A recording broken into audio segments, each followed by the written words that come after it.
কিশোরগঞ্জের অষ্টগ্রামে পবিত্র আশুরা উপলক্ষে ঐতিহ্যবাহী হাবেলীতে ধর্মীয় ভাব গাম্ভীর্য ও সুখাবহ পরিবেশে ১৯১তম মহরম পালন করা হয়েছে। শুক্রবার ১০ মহরম দিনব্যাপী নানা ধর্মীয় কর্মসূচির মধ্য দিয়ে আহলে বায়াতের প্রতি গভীর শ্রদ্ধা ও শোক প্রকাশ করেন স্থানীয় ভক্ত অনুসারীরা।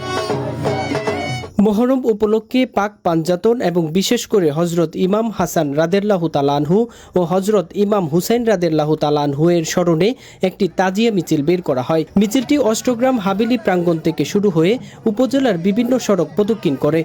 এ সময় অংশগ্রহণকারীরা জারি, মুর্শিয়া ও আহাজারির মাধ্যমে কারবালার মর্মন্তুদ ঘটনার স্মৃতিচারণ করেন। পুরো এলাকায় শোকের আবহ বিরাজ করে। আয়োজকরা জানান, দীর্ঘদিনের ঐতিহ্য অনুযায়ী এবারও শান্তিপূর্ণ পরিবেশে মহরমের সব কর্মসূচি সম্পন্ন হয়েছে। দিনব্যাপী শোকানুষ্ঠানে শত শত ভক্ত অনুসারীরা অংশ নেন। পরে তাজিয়া গাস্তের মধ্য দিয়ে কর্মসূচির সমাপ্তি ঘোষণা করা হয়।